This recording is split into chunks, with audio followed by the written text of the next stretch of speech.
السلام عليكم. تعالوا معايا الاول عند ستارت بنفسجي. بص وشي بينور ازاي، بس رايح نفسيا. يعني دي من اقوى الحلقات والاكثر افاده اللي هنعملها باذن الله. ازاي تقفل اللغه الانجليزيه باذن الله في الامتحان. هقول لكم حاجات وتريكات هتنقل مستواكم في حته تانية، هتحببك في الانجليزي فعلا. ازاي تقضي على مشكله حل القطع، الترجمه، ما عندكش حصيله لغويه كويسه، تحل كتب ايه في المراجعه، مشكله حفظ الكلمات، مشكله الباراجراف، ناسي الكلمات القديمه، حافظ كلمات كويس ولكن ما بتعرفش تحل الى اخره.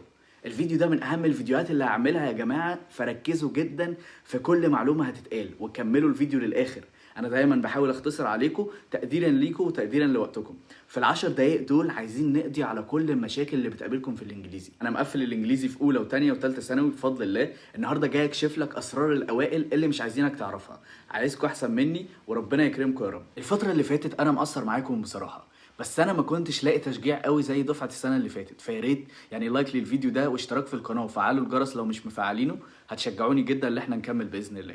انا كتبت لكم على جروب التليجرام من شويه ايه اكتر مشاكل بتقابلكم في اللغه الانجليزيه عشان اعمل لكم الفيديو ده ويفيدكم فعلا. اللي عايز يدخل جروب التليجرام ده اسمه يكتب في بحث بتاع التليجرام الاسم ده، وهتلاقي برضو لينك القناه في الوصف وفي اول تعليق. اول تعليق جايب لايكات كتيره، معناها ان ناس كتيره جدا منكم بيعانوا من نفس المشكله، مشكله القطعه. ارجوكوا ركزوا في كل نقطه هتتقال. اول تريكايه يا ابطال ممكن تكونوا عارفينها، بس لازم اتاكد وراجع معاكم برضو انكم ماشيين بالطريقه الصح. جربوا هتدعوا لي. اول حاجه اقرا الاسئله الاول وبعدين روح اقرا القطعه، لان الاسئله هي اللي هتعرفك انت عايز ايه وتركز على ايه وانت بتقرا القطعه. تاني حاجه لازم يجي سؤال غير مباشر، يعني مثلا يقول لك فلان قاعد يذاكر من الساعه 3 لحد الساعه 12، ويقول لك في السؤال كده ذاكر كام ساعه، فتقول له 9 ساعات مثلا. هي حاجه بسيطه، مهم تكون عارف المعاني الدارجه او المستخدمه لاشهر الكلمات. يعني مثلا زي ما اقول I like watching TV every night، يعني انا بحب مشاهده التلفزيون كل ليله، غير لما اقول I use my watch to know the time، يعني انا بستخدم الساعه عشان اعرف الوقت. واتش استخدمها باكتر من معنى. مهم جدا برضو تعرف السينونيم، يعني معناها ترادف او معنى الكلمه دي ايه، او يقصد اديني كلمه تانية بتدي نفس المعنى. يعني big السينونيم بتاعها ممكن نقول huge، smart intelligent، small زي tiny، begin زي start، rich زي wealthy. يعني synonym يعني ترادف، عكسها antonym او opposite of the word. opposite اللي هو مثلا big عكسها small، always عكسها never، early عكسها late، وهكذا. synonym معنى، antonym عكس. في سؤال بقى في القطعة بيجي في السنوات اللي فاتت كده، بيقول لك what is the moral of the passage. moral يعني الدرس المستفاد او الاخلاقيات اللي اتعلمتها من القطعه دي. فعرفنا ان moral معناها درس مستفاد. ممكن بدل ما يحور ويقول لك moral ممكن يقول لك بسهوله what lesson have you learned from the passage، يعني الدرس المستفاد برضو من القطعه دي ايه. يعني اتفقنا في اسئله القطعه لو قال لك كلمه synonym معناها عايز يعرف ترادف او معنى الكلمه دي ايه، لو قال لك antonym معناها عايز يعرف مضاد او عكس الكلمه دي ايه، لو قال لك moral معناها درس مستفاد.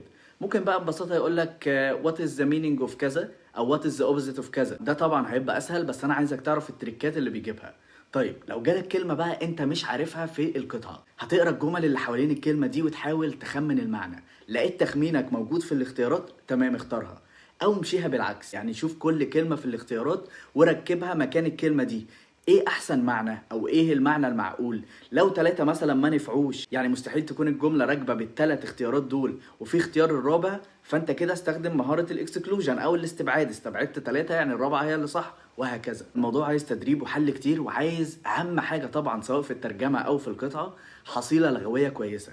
وطبعا افضل طريقه عشان تربط بيها الكلمات وتفتكرها وما تنساهاش هي طريقه مربوطه، لكن انا هشوف طلباتكم الاول وبعدين اكلمكم على الطريقه دي. في كتير منكم كتب لي مشكله الجرامر، انا بحاول بجد على قد ما اقدر اقرا كل التعليقات بحيث اقول لكم الخلاصه. طبعا اي حد عنده اي مشكله ما يترددش انه يكتب لي تعليق مشكلتي كذا كذا، وهحاول اتكلم في الفيديوهات الجايه على مشكلتك. يعني انا عيوني ليكم طبعا. طيب بما ان كتير منكم كتبوا لي زي ما اتفقنا على مشكله الجرامر، زي ما قلت لكم يا جماعه مهم تفهم القاعده وامتى تستخدم مثلا الزمن الفلاني. يعني انا مشكلتي بصراحه كانت في الازمنه. لو انت مشكلتك زيي، انا ساعتها دخلت على يوتيوب كتبت اسم الزمن اللي انا عايزه، مثلا زمن المضارع التام جنبها كلمه دروس اونلاين، او زمن المضارع التام جنبها كلمه ذا امريكان انجلش. سواء دروس اونلاين او ذا امريكان انجلش انت هتلاقي شرح خرافي. الناس دول ما يعرفونيش يعني، ما اظنش يعني، ولكن انا واحد عانيت وجربت حاجات كتير وبرشح لك الافضل. فبديك الطريق المختصر ببساطه، انت تتفرج على فيديو للزمن 10 دقايق او ربع ساعه للزمن، وبعدين تيجي تقراه من الكتاب او الملزمه بتاعتك، هتحس انك فاهم بجد. مش محتاج اقول لك ان اهم حاجه في اللغه الانجليزيه هي الحل طبعا، لان الحل بيعرفك ايه الكلمات المستخدمه، ايه الكلمات الدارجه اللي تركز عليها وانت بتراجع كلمات اليونت. بالنسبه بقى لاهم مشكله واكتر مشكله اتكررت، وهي حفظ الكلمات والحصيله اللغويه برضه. بصوا يا ابطال، تقفيل الانجليزي ببساطه ملوش غير حل واحد، هو انك تكون بتعرف تقراه او تكتبه زي العربي بالظبط او قريب منه، وده مش هيتم الا بحصيله كلمات كبيره. وانا اصلا عارف ان معظمكم مشكلته الاساسيه في الكلمات، وده ممكن يكون بسبب ان حضرتك مش متاسس في النقطه دي كويس من صغرك، او بتحفظ وتنسى، وفي اللي بقاله 2 أو 3 ما حفظش كلمات اصلا.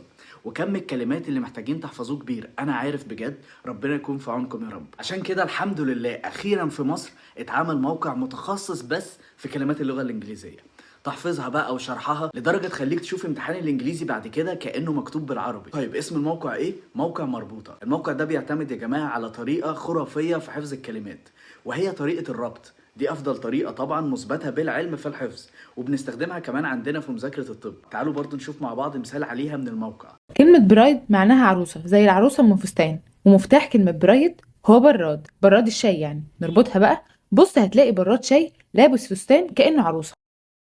كلمة ميجر معناها قيس، زي حد بيقيس حاجة بالمتر، ومفتاح كلمة ميجر هو مجرة اللي هي مجرة ضرب التبانة.